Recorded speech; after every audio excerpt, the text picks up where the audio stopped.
So along with some of my colleagues and some of the other organizations, we crafted an ordinance that stated simply that before any privatization deals would go forward, that we should have a hearing about them, open and honestly, that states all the pros and cons of a service or an asset being privatized before the actual initiative would take place. But until we have it codified in the City Council, where we can have honest and open dialogue about this, I think that we will continue to be stuck in not knowing and always having the deal like the sword of Damocles hanging over your head.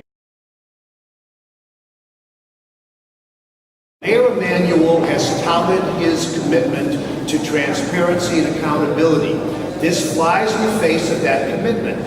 He should be using his considerable influence over the City Council to get this out of the Rules Committee and in front of the entire Council.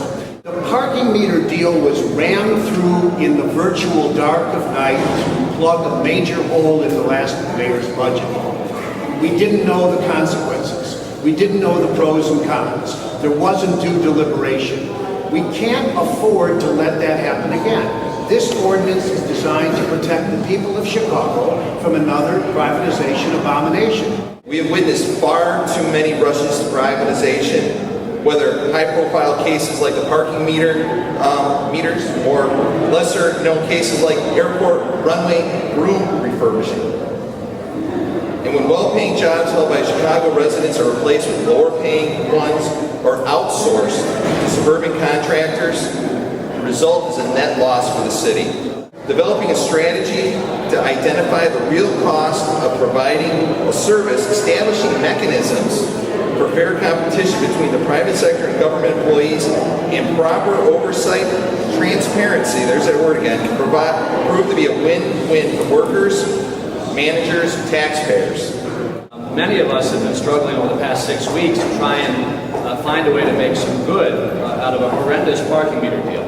I can tell you, if we had a framework similar to the one suggested in this ordinance when we were considering that deal back in 2008, I'm fairly certain it would not have been approved.